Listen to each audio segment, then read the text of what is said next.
என்ன சாப்பிட்டீங்க காலையில? வணக்கம் சபரி. வணக்கம். ஏன் இதெல்லாம் சொல்லிட்டு சொல்லணும். வணக்கம். எப்படி இருக்கீங்க? நல்லா இருக்கேன். எப்படி இருக்கீங்க? ஸோ வாழ்த்துக்கள் ஃபர்ஸ்ட் ரன்னர் அப்க்கு. நன்றிங்க. தேங்க்யூ. ஸோ வெளியே வந்த உடனே ரெஸ்பான்ஸ் உங்களுக்கு எப்படி இருக்கு?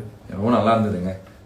மக்கள் அது பாக்குறப்ப நான் சொன்னேன், எப்பவுமே நம்ம சேனல்ல இருந்து இந்த வெளியே போறப்ப வேலன் எப்படி இருக்கீங்க, சக்தி எப்படி இருக்கீங்க அப்படின்லாம் கேட்டதெல்லாம் தாண்டி சபரி எப்படி இருக்கு, நல்லா இருக்கே அப்படின்னு கேட்கறப்ப அது ரொம்ப சந்தோஷமா இருந்தது. நம்மளா ரசிக்கிறப்ப ஒரு சந்தோஷம் இருக்கு இல்லையா, அது வந்து ரொம்ப நல்லா இருக்கு, ஜாலியா இருக்கு.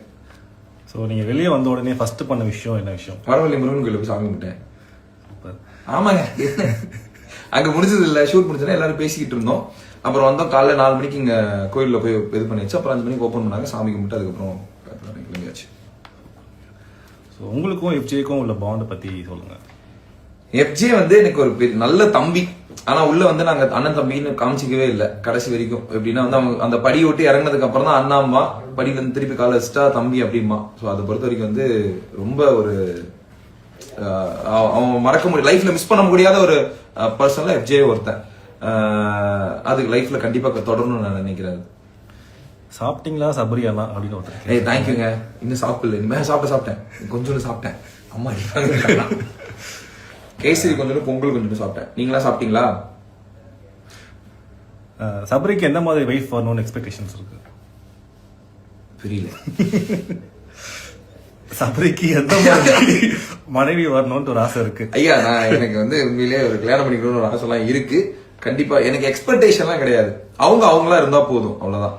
சோ நான் ஏற்கனவே சொன்ன மாதிரி நான் இது வரைக்கும் எமோஷனலா யாருக்கிட்டையும் ரொம்ப பர்ஸ்ட் அவுட் ஆனது கிடையாது. சோ நாளைக்கு எனக்கு வரக்கூடிய பார்ட்னர்கிட்ட நான் பர்ஸ்ட் அவுட் ஆகிற அளவு நாங்க இருக்கணும். எங்களோட அந்த புரிதல் அப்படி இருக்கணும். மற்றபடி அவங்க அந்த அழகா இருக்கணும், இப்படி இருக்கணும், அப்படி இருக்கணும் அப்படிங்கலாம் தாண்ட அவங்களுக்கு ஏத்த ஆளா நான் இருக்கணும், எனக்கு ஏத்த ஆளா அவங்க இருக்கணும். சோ அந்த மாதிரி அப்படிதான். பிபி வீட்டுல உங்களுக்கு யாரு ட்ரூவா இருந்தாங்கன்னு நினைக்கிறீங்க?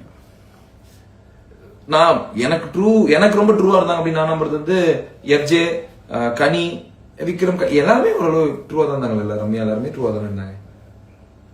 நீங்க வெளியே வந்த பிறகு யார் மேலாச்சும் எந்த கண்டஸ்டன்ஸ் மேலாச்சும் பெர்ஸ்பெக்டிவ் தான் மாறுச்சா? வெளியே வந்ததுக்கு அப்புறம் வெளியே வந்ததுக்கு அப்புறம் மாறுச்சுன்னா இன்னும் யார்கிட்டையும் பெருசா புரியல. ஒரு கொஸ்டின் சொல்லுங்க. நீங்க வெளியில வந்ததுக்கு அப்புறம் பெர்ஸ்பெக்டிவ் மாறி இருக்கா யார் மேலேயாவது? அப்படிலாம் நான் மாறலைங்க. 100 நாள்ல நான் இருக்காது, வெளியே போய் காமிக்க போறேன் அப்படிலாம் ஒன்னும் பெர்ஸ்பெக்டிவ் மாறுற மாதிரி எனக்கு தோணல. மேபி 2-3 நாள் தான் ஆச்சு, அதனால எதுவும் அப்படிதான் இருக்கு. உங்க நெக்ஸ்ட் ப்ராஜெக்ட் என்ன சபரி அண்ணா?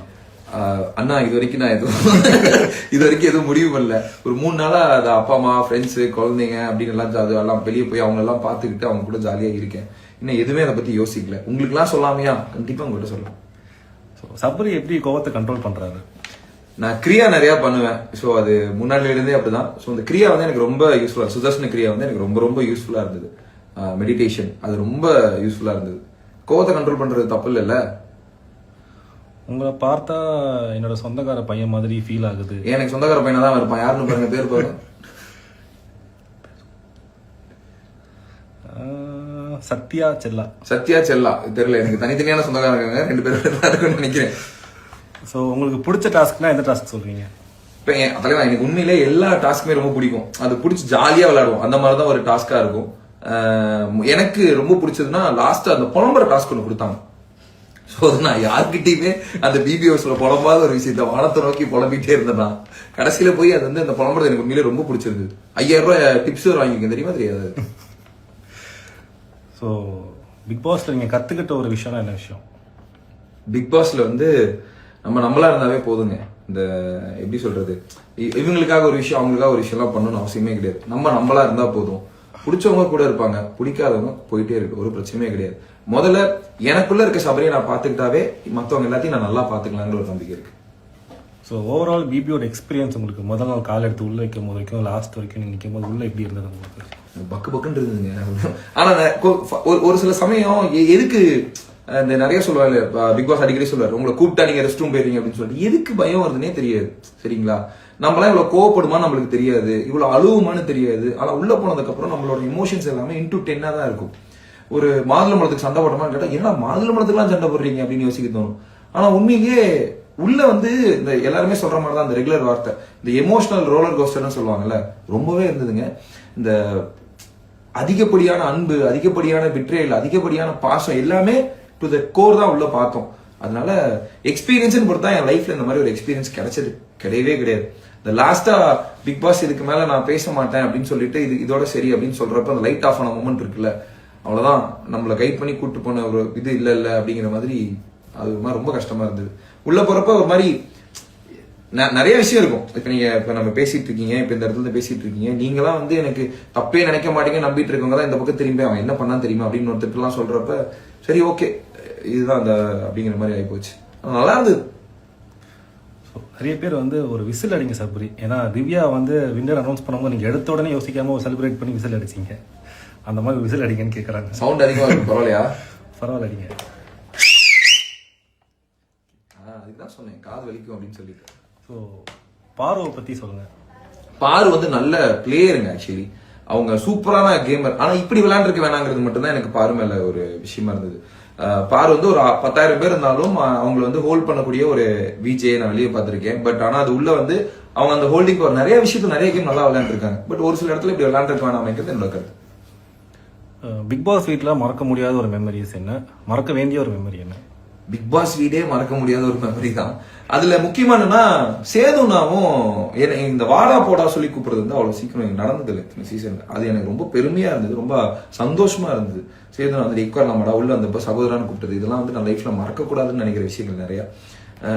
அந்த பாசெல்லாம் இருக்குல்ல, அதே மாதிரி பிக் பாஸ் வந்து பிக் பாஸ் தம்பின்னு சொன்னது, அவர் வந்து அது வெளியே வரப்ப அவ்வளவுதான் உள்ள போ அப்படின்னு சொன்னப்பெல்லாம் வந்து அந்த கிளவுட் நைன் சொல்லுவாங்க, அப்படி ஒரு மாதிரி ஜாலியா இருந்துட்டு இருந்தேன்.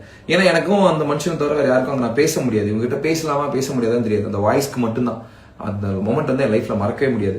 மறக்கணும்னு நான் நினைக்கிற விஷயம் என்னன்னா, அதனால நிறைய விஷயங்கள் சபரி இப்படி பண்ணிருக்க வேணாம் அப்படின்னு யோசிச்ச விஷயங்கள் என்னன்னா அதை வேணா நான் சொல்றேன். ஏன்னா வந்து இந்த தலை டாஸ்க்ல நீ இன்னும் அக்ரெசிவா அவ்வளவு தூரம் விளையாண்டு இருக்க வேணாம் அப்படிங்கறதா. சங்கீதா கிரண் என்றவங்க வந்து அம்மாவை கேட்டதா சொல்லுங்க. கண்டிப்பா வந்தவங்க எல்லாரும் அம்மாவை ரொம்ப கேட்டதா சொன்னாங்க. அம்மாவை கண்டிப்பா கேட்டதா சொல்றேன். ஸோ நீங்கள் வெளியே வந்த உடனே யார் கூட ஃப்ரெண்ட்ஷிப் கண்டினியூ பண்ணணும்னு நினைக்கிறீங்க, யாரோட சவகாசமே வேண்டாம்னு நினைக்கிறீங்க? சவகாசம் வேண்டாம்னு நினைக்கிறதுல உள்ள யாரும் அவ்வளோ கெட்டவங்கலாம் கிடையாதுங்க. நான் எப்பயும் சொல்றேன், அவ்வளோ மோசமான ஆட்கள் எல்லாம் உள்ள அப்படி மோசமானது நல்லது நீங்க நினைக்கிற மாதிரி நீங்க ஒரு அளவுகோல் வச்சிருக்கீங்கல்ல, அப்படி மனுஷங்களை பார்க்கறவங்க யாரும் மோசமானவங்களாம் கிடையாது.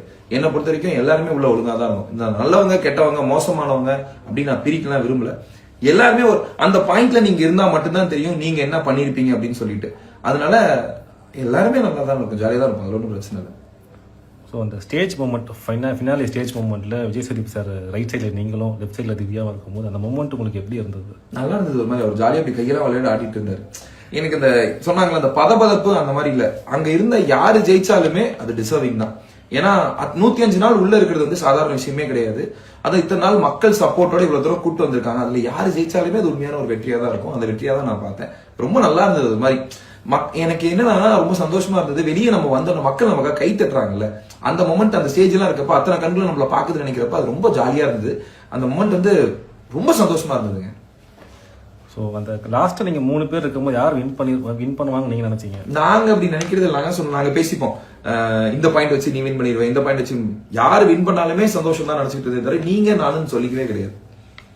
இந்த பாயிண்ட்ல வந்து ஒரு பாயிண்ட்ல சொல்லுவான் விக்ரம் சொல்லுவான், இதை வச்சு இதெல்லாம் பார்த்தா நீ தான் வின் பண்ணுவ, கை தட்டத்தை வச்சு பார்த்தா நீ தான் வின் பண்ணுவ, அது இப்படி பேசிக்குமே தவிர நான் கான்பிடென்ட்டா நான் தான் அப்படிங்கறத நாங்க யோசிக்கல. ஸோ மக்கள்கிட்ட வந்து நிறைய லவ்ஸிங் சைட்ல இருந்து வந்துகிட்டே இருக்கு. ஸோ மக்களுக்கு என்ன சொல்ல விரும்புறீங்க? ஏன்னா அந்த இடத்துல உட்காந்து நான் நிறைய கேள்வி கேட்டிருக்கேன். இது நம்ம சேனல்லயே இதே லைவ் பண்றப்ப இந்த இடத்துல உட்காந்து கேட்கறப்ப மக்கள்கிட்ட இருந்து அந்த அன்பு வந்து இது வரைக்கும் நான் இவ்வளவு அன்பு சம்பாரிச்சதே கிடையாதுங்க. அது ஒரு மாதிரி நல்லா இருந்தது. இப்பயும் சொல்றேன், நம்ம வெளியே போறப்ப நமக்கு ஒரு கைத்தட்டல் கிடைக்குதுங்கிறப்பே ஒரு ஆர்டிஸ்டா ரொம்ப சந்தோஷமா இருக்கும்.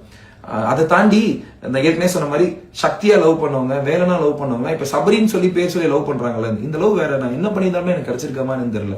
இவ்வளவு லவ் சம்பாதிக்கிறப்ப நமக்கு ஒரு பிரச்சனைன்னு வர்றப்ப நம்ம கூட 2 பேர் இருக்காங்கடா, அவனும் நீ இப்போ நான் பாத்துக்கிறேன், நாங்க இருக்கோம் அப்படின்னு சொல்றப்ப அந்த பிரச்சனை நீங்க ஈஸியா ஹேண்டில் பண்ணலாம். இப்ப 2 பேர் 2000 2 லட்சம் பேர் இத்தனை கோடி மக்கள் நம்ம கூட இருக்காங்க அப்படின்னு நினைக்கிறப்ப நீங்க என்ன வந்தாலுமே பண்ணலாம்டா, எதா இருந்தாலும் பாத்துக்கலாம் அப்படிங்கிற ஒரு தன்னம்பிக்கையும் நம்பிக்கையும் கொடுத்த இந்த மக்கள், அதுதான் இது போதும் லைஃப்ல. நான் என்னன்னா இது போதும் அப்படிங்கிற மாதிரி ஒரு சந்தோஷம் இருக்கு. நன்றி. நன்றிங்க. ஜாலியா தலையாட்டுறாரு, ஜாலி. ஓகே, பாய் பாய்.